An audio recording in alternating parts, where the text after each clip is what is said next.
Comes a Friday confession. If you've got a confession and you've been bottling it up for a very, very long time, now is when you tell us. You can sit down over your long bank holiday weekend, compose an email and send it to confessions@scalaradio.co.uk. We have Judge Jody. Good morning. We have Judge Jack. Morning. And we have Judge Mark. There's no alliteration there. Moody Mark. He's good. Oh, Judge Jeeves. Okay, your surname is Jeeves. Your surname is Jeeves. The J's. There you go. Hello. Yeah. So we've got them all in. Hello. So today's... I think you'll relate to this email. You might even have stories of your own to top it. That's all I'm saying. Oh no. It comes from Scott, brackets, not my real name, close brackets. Simon, first of all, I need to confess that I am in the media business. And this story happened a long time ago when I was a keen young graduate working my way up the broadcast media career ladder. Oh, I know it well. What rung are you on? Scott says, I was lucky enough to land a job as an assistant producer on a local radio station, working on a news and entertainment morning show. I loved my job. I worked hard, always making sure we had the best guests. On this particular day, I'd managed to secure an interview with a young lady who, at the time, was an A-list celebrity, and who was regularly on the front pages of the tabloids, and not always for the right reasons. This guest was known at the time as a bit of a wild child. It was often photographed falling out of London nightclubs and being carried to waiting limousines. That's going to be you, Jack. You get the picture. What are we going? Oh gosh, high hopes then, yeah. Wild Child was coming into the studio to promote her book, which was a bit of a kiss and tell, and also an attempt to put the record straight. Wild Child arrived in the studio with her manager and another representative, and after greeting them in the reception area, I took them all to the green room, and then the guest into the studio to be interviewed by the presenter.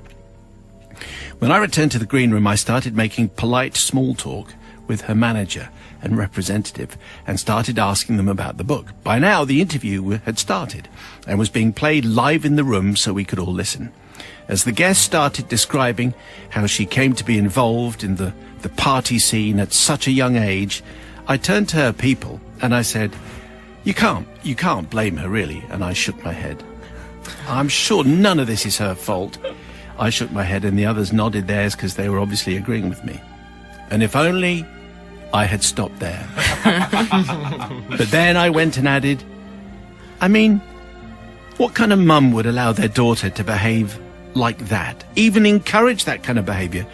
Deplorable behaviour.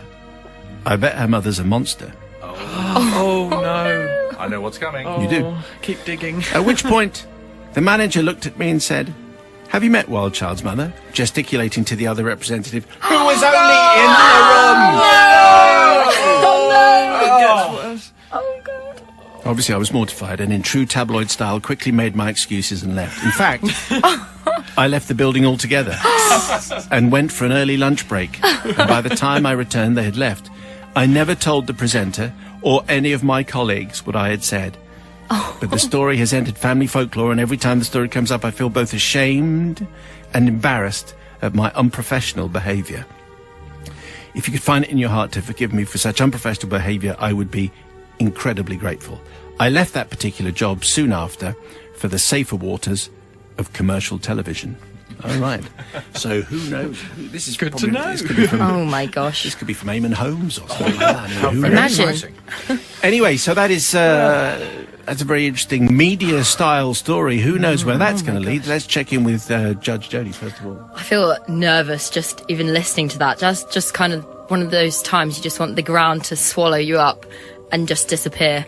But I mean, Scott, you probably, if you were new to the media business, like me and Jack, you know, you learn a valuable lesson, and that'll teach you for not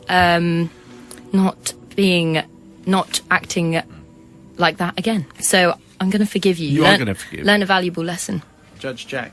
I think it's a steep learning curve, and I think that, you know, we all make mistakes. I think there are some that are bigger than others. Tact would have been better in that instance, and also I think he should have checked who he was speaking with. Like, that is poor research. research. Error, isn't it? Exactly. Know who you're speaking to. But I think he was new to it. He was, easy mistake. I wonder who this person was. I wonder who the wild child was. Anyway, Judge Jeeves. I've got all sorts of people are running through my head.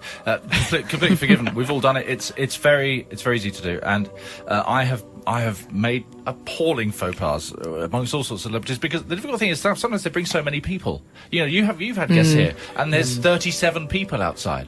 The entourage. The entourage is big, so no. And they all gather around your desk, so you have to look as busy as you possibly can, because they're all looking at you. You just don't expect someone to bring their mum with them to an interview as well. Can you imagine doing that, bringing your mum in at all? I forgive. I just want to know who it is. Okay, so if you have any, if you want to pass comment, it's 64 first word is Scala, and text, and if you have a tale to tell me, it's confessions@scalaradio.com.